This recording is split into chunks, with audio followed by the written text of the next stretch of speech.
Hey guys, Forex from BK Forex. Welcome to our weekly Forex technicals for 7/14 through 20 of 2013. Dollar rally possibly done. We'll have to see, but there's some indications maybe that it kind of definitely stalled out. As always, trading foreign exchange and margin care is a high level risk and never suitable for all investors. So I ask you to read this disclaimer very carefully and understand that trading forex and margin care is a serious degree of risk, and you should seek advice from an independent financial advisor if you have any doubts. Well, let's take a look at the charts on a more longer term basis because I think a lot of things become a little clearer here on the weekly chart.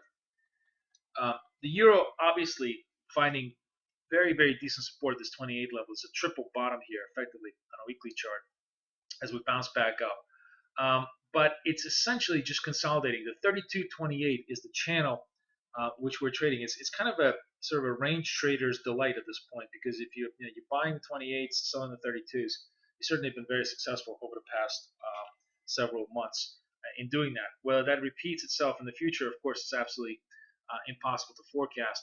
But what it does look like, though, is that to me, it doesn't look to it really doesn't look like a buy until the 32s get cleared. Mainly because even though the fact that we had this big squeeze and we ended up relatively positively on the week, you really want to see this whole 32, this actually sort of 32.50 level get cleared to have confidence that we may go up there and challenge the 34 highs. On the other hand, to the downside, the short here really doesn't come into play until the 28s get broken again.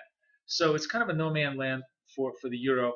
Next week we may have the test of the highs, and that'll be an interesting thing to watch because if we can break the weekly highs from this week and squeeze up higher, then yeah, we could see the 34s. I think that would surprise a lot of people who've been betting on the fact that the euro has only one way to go, which is to the downside.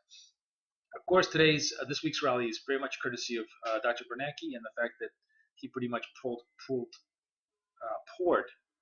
cold water on the idea of rates going up anytime soon, and the euro definitely reacted very strongly.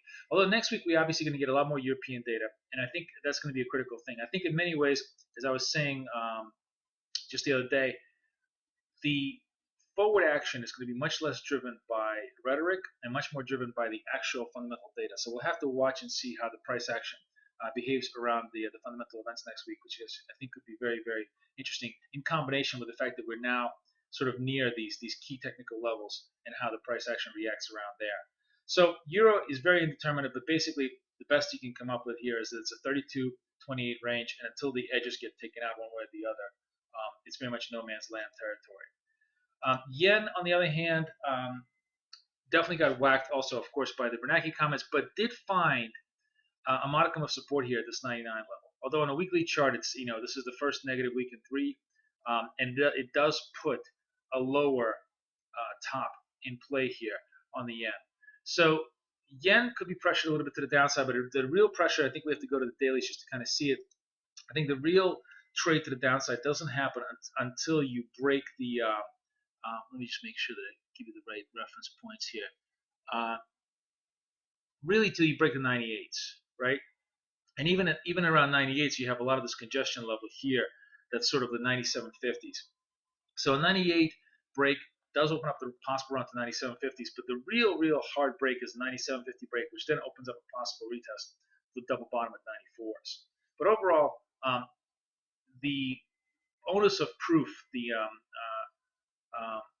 onus of trade now is to the long side. In other words, the longs really have to prove that there is anything left on the table here, given the fact that we have a lower high and the pressure and the path leaders of resistance is very much to the downside. So a bias to the downside on the yen for the time being, but we've got to break these key levels. Otherwise, it's just simply consolidating, and we could just be building more power here for the rally back up, which would be bullish. But to me, the rally would not be bullish until and unless you could take out this 101.50s to the upside. The one thing that has been universally weak, although today it finally kind of bounced, but it was kind of very interesting.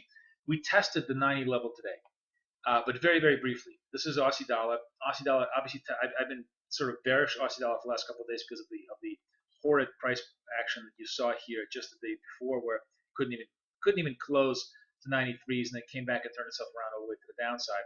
But the fact that we tested 90, this is kind of interesting. The first test usually almost always fails on the big figure numbers because it's the easiest, most sort of obvious trade. So a lot of people try to rush for it, and if there's no follow through, you get a very quick bounce, which is exactly what you had in the Aussie today. You had a lot of short covering when there was no follow through in the 90s. But if we do get a second test, I think the second test is going to be a lot more material. So I'll be watching for a possible second retest on a 90 break. If 90 breaks to the downside the second time, then the possibility, let's go to the weeklies and you can see this, the possibility of a break all the way out to the 88.50s becomes much more probable. Look at this, just flame out on the Aussie, by the way. Very ugly little candle on the Aussies. Let me just zoom out here because you really have to go way out to see where the 88.50 support is.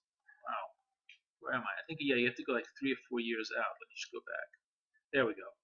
So this is what we're talking about. So this is a 90 level, and obviously the pocket of support here is 88.50. So I think if it takes out 90 the second time, can it swing all the way down to the 88.50? It's definitely a possibility. That's the story for the Aussie to watch. And as you can see on a weekly basis, just still a very ugly candle with a massive wick to the upside, ending on near the lows, suggests that we possibly have more downside action to go. Big reversal move here. CADJPY, on the other hand, acting really well. It really came up. We were talking about the fact that the 106 was a big resistance level. It held, and then finally just broke it. It gave back 105, gave back 104s. But now, of course, this 103.50, 104, which was former resistance, now becomes near-term support. So we have to see how well it trades around these levels. But on a relative basis, CADJPY, of course, looking a lot better. And one of the key things that I pointed out was that the Aussie CAD cross. Where's my Aussie CAD? I'm gonna have to do this manually. Aussie CAD cross certainly I didn't expect it to break this fast, but it broke really fast. Wait, where is it? Oh, sorry, I mistyped it. Okay, so here's the Aussie CAD cross, and it broke 95s and really just almost completely dove straight through almost to the 93s. The support here, this is again very long-term chart here. So the low here is around 91s, right? Which is consistent with what I've been saying, that if 95 goes, 93 becomes the first level, and then possibly all the way out to 90 as a key level on a break. This is a very ugly candle, and although it looks like it's grossly oversold, and it's it's like, I don't even know, probably 20 weeks of selling or 12 weeks of selling, and it's down substantially. It does not mean it's done. This is one of the things I think a lot of people make a mistake on. Just because it's grossly oversold doesn't mean it can get more sold. And I think the momentum here still remains in place, so we have to watch it very carefully. But the only thing that would kind of negate this this down move is if we recaptured back the 96 level. That would really relieve a lot of the negative pressure to the downside. But for now, I think the downside remains the operative strength, the operative move in the pair. And I think it's possible that if we take out 93s, the next target is going to be 91s in Aussie CAD. Clearly one of the strongest one-way trades that we've seen in a long time. And last, let's take a look at the pound. Oh, sorry, that's not the pound. Here's the pound. So pound, I think, is kind of just mirroring the story in the euro, although it is relatively weaker than the euro. But basically, we find double bottom support 148s. We had to bounce off of the Bernanke. We'll call it the Bernanke bounce for the time being. It needs to clear the 5250s to really make a meaningful recovery. Otherwise, we could be just kind of churning.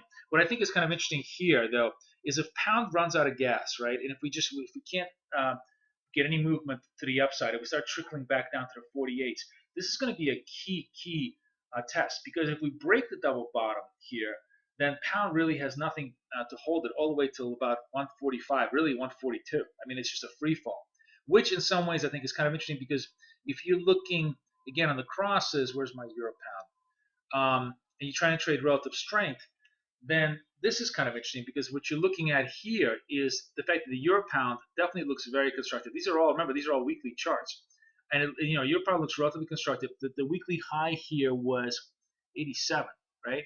If we can take out 87s, it really puts us square up into the target of 88s. And of course, if the pound starts to break down further, you really have a run all the way out, possibly to 88, 89, and 90 on on a bigger basis. This is, of course, a lot of resistance it's got to overcome. But my point being is that 87 gets taken out to the upside. It really puts a fresh amount of upside momentum behind Euro Pound, all the way up to the 89s on the move. So I think that's another interesting cross to keep an eye on as developments go on through the next couple of weeks. Anyways, it's the dog days of summer, so hopefully we'll get a little bit of rest and relaxation here, and hopefully we'll also get a little bit of market action as well. I wish you guys the best of luck, the best of trading. I'll see you guys next week. This is Boris Schlossberg for BK Forex, over and out.